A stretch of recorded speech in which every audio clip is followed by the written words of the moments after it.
Alright, making a snap gun. Thicker coat hanger, cut it.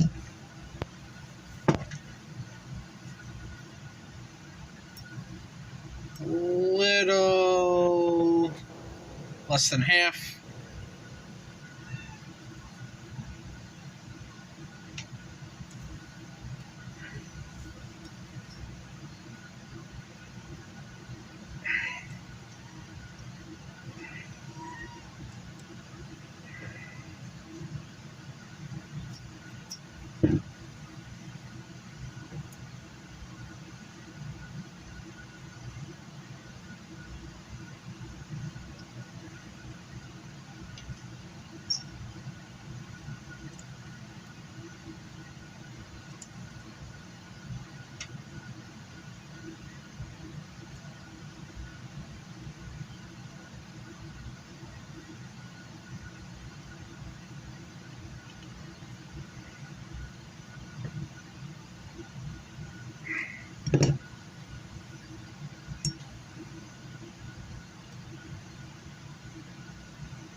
There you go.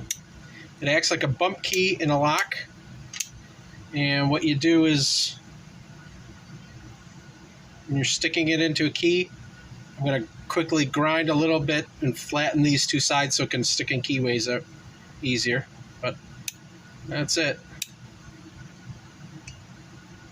Under a minute.